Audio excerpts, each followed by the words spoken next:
everyone, I'm back again with another video talking about how you can get a job in the oil exploration industry. In the first video in this series, I've already talked extensively about all the possible job positions you can get while working offshore. Please go back to that video and watch it very well. Read all the information I put in the description box of that video. You guys know that I work in the technical department, so that's where I'm going to focus on in this video.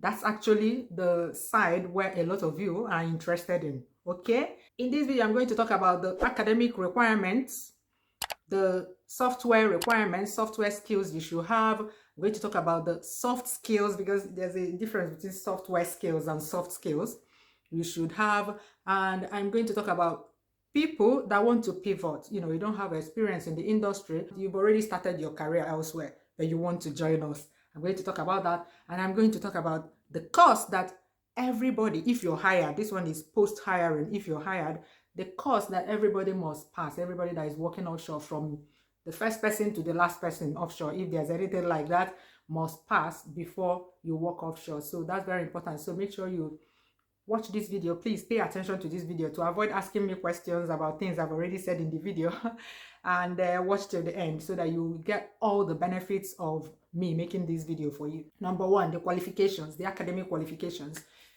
For the online data acquisition department, the observer department, the data acquisition department, they usually ask for, number one, people with degrees in electronics engineering or electronics. So maybe there's a course you studied in HND that is titled electronics, you're good to go.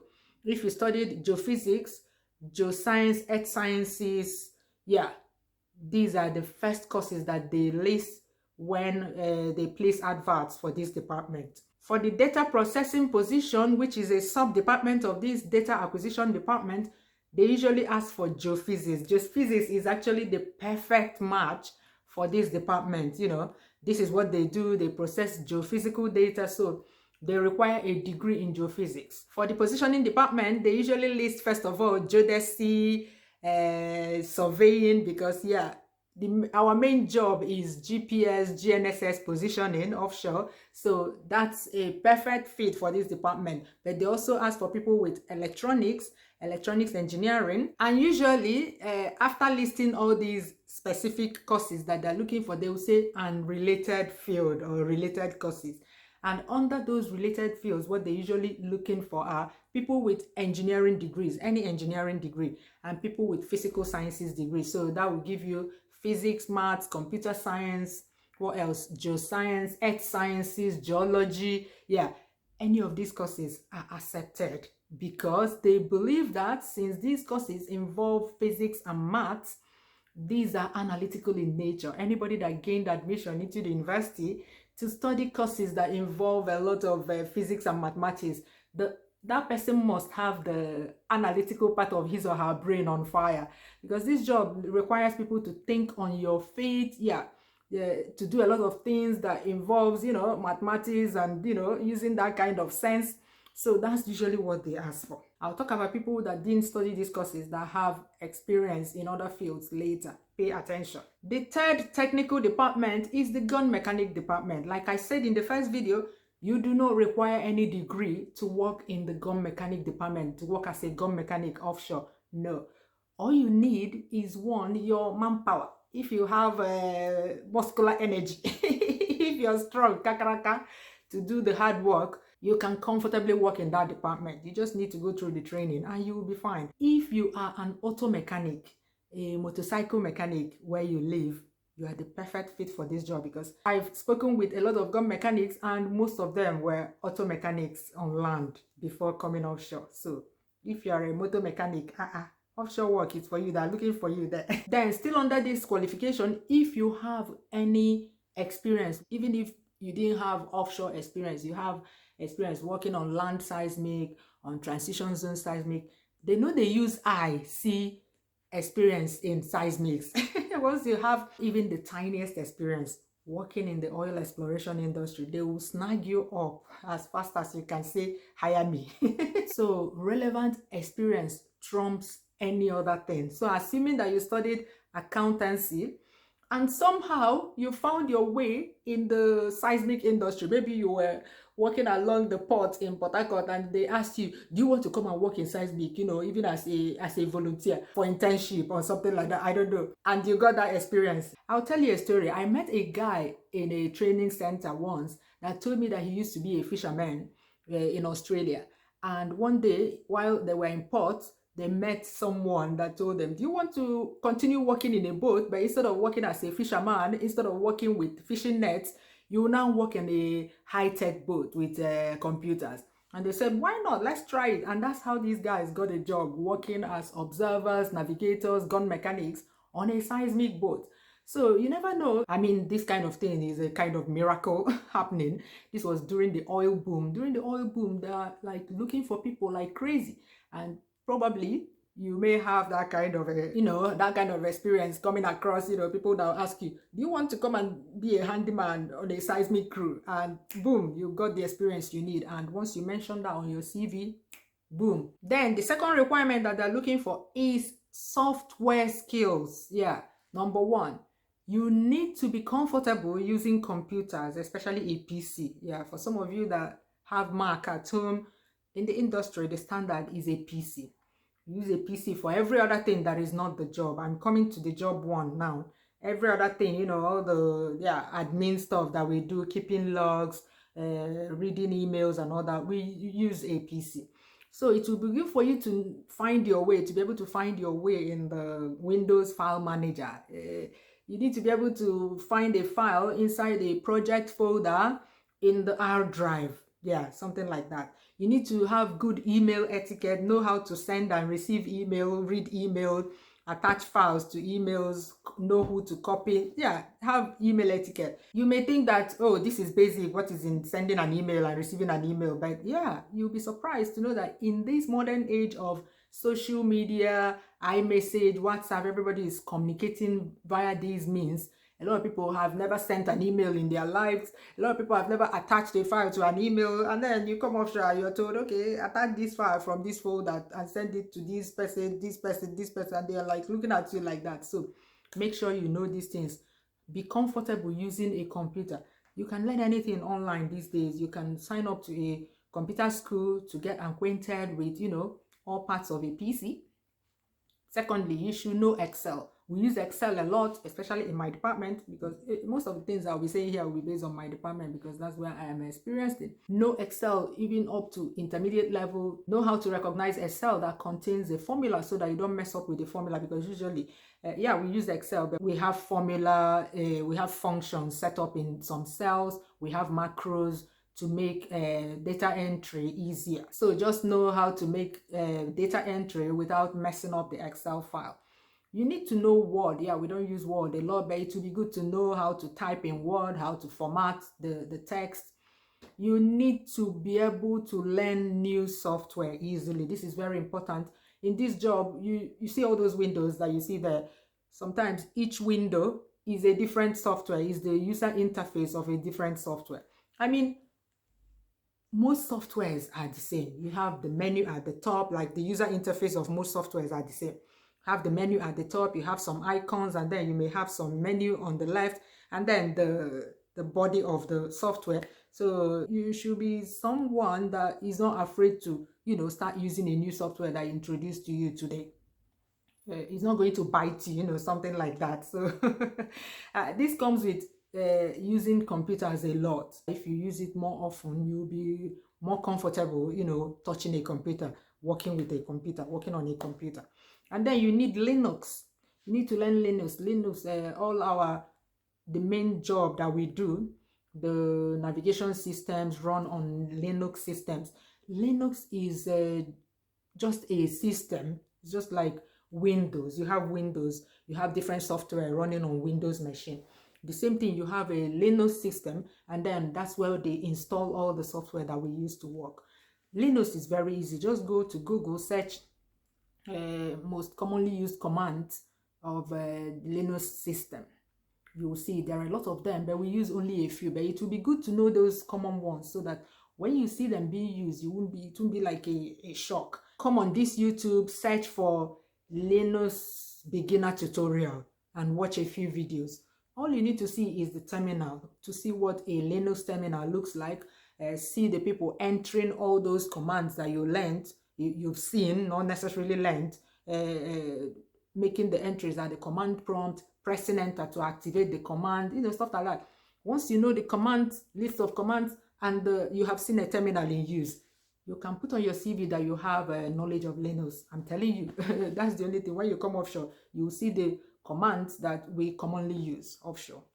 And then, yeah, that's what you'll be using, rinse and repeat. So you need Linux. Very easy to learn. Anybody can learn it. I need to answer a question here because some people are asking me, do they need to learn the software? Which software do we use to work offshore? Like, apart from Excel, all these other software that people can learn at home, there's a software that we use to run we have the navigation system software, we have the data acquisition software, we have the gun software. So do you need to learn that? No, it's a capital no, because actually you won't even see this software anywhere else except offshore. Even at the training centers, you can see them at the training centers where you get trained on how to use them. But even the one at the training center is just a simulation.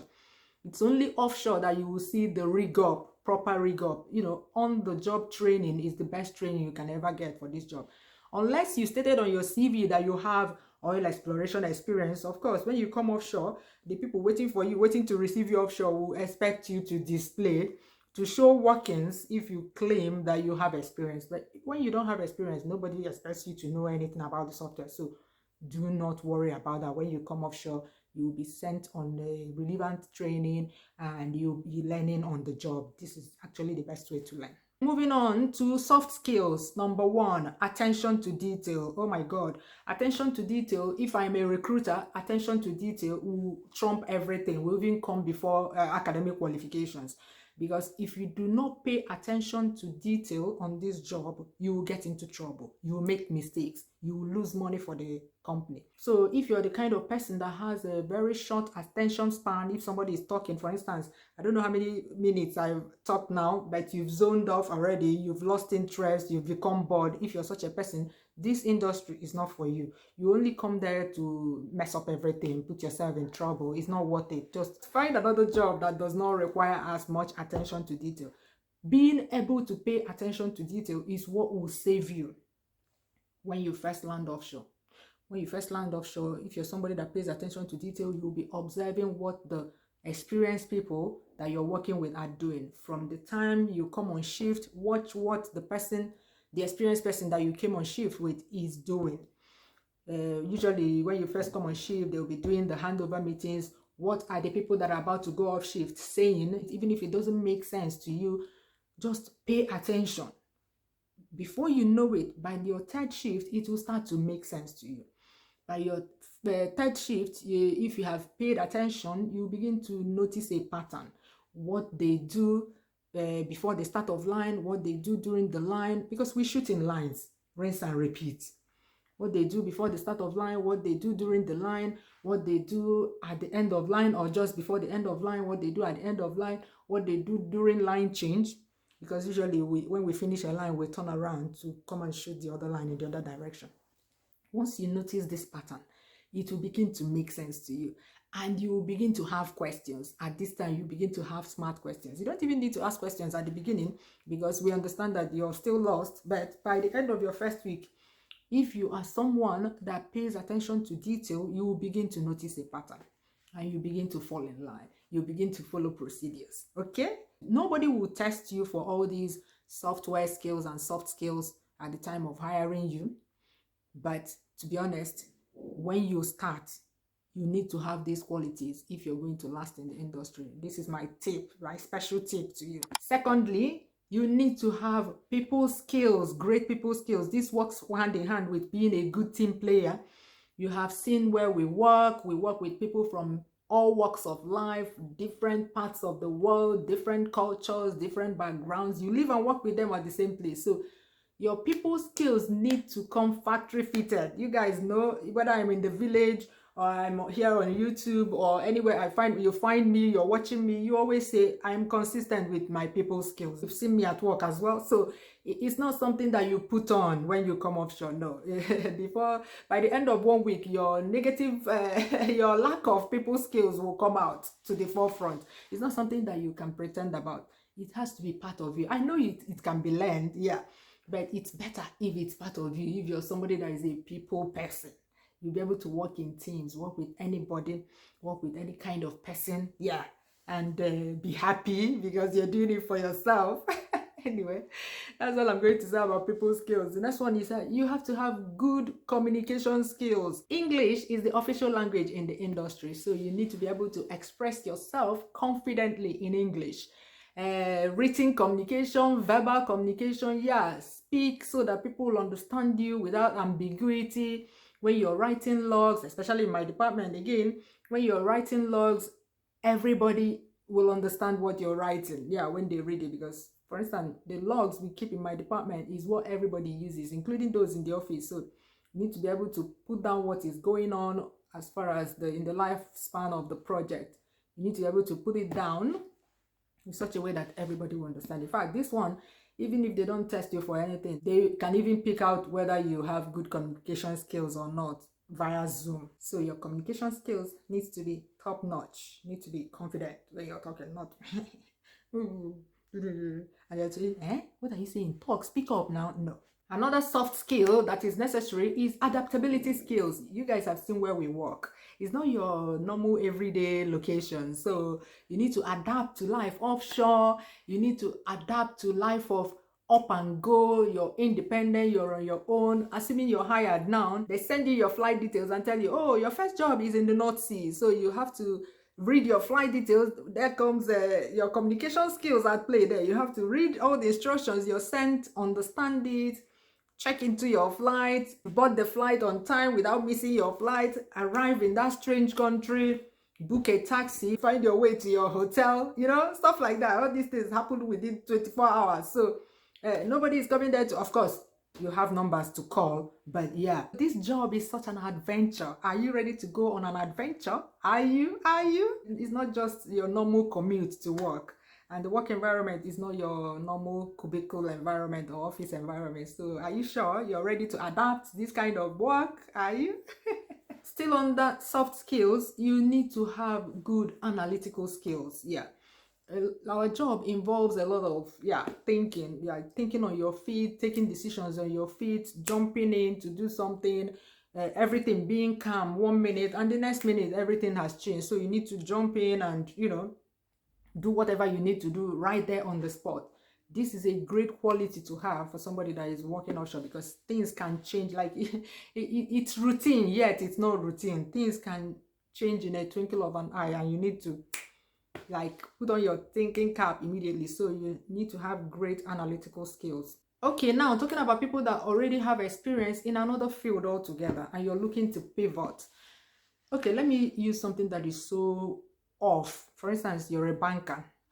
You studied maybe you studied electronic engineering, because I know that in Nigeria people can study engineering and go on to work in a bank. You've got the academic qualification, but you don't have the relevant skills, the relevant experience. You're not a fresh graduate either, so you've got experience but you don't have experience. So you need to write your CV in such a way that you can highlight all these software skills and soft skills that I listed. Of course, in banks you guys use software, so you can list that you've used so many different software, while doing your job, that you enjoy using software, your knowledge of computers is top notch. If you're a team lead, you can mention that you're a team leader in your department.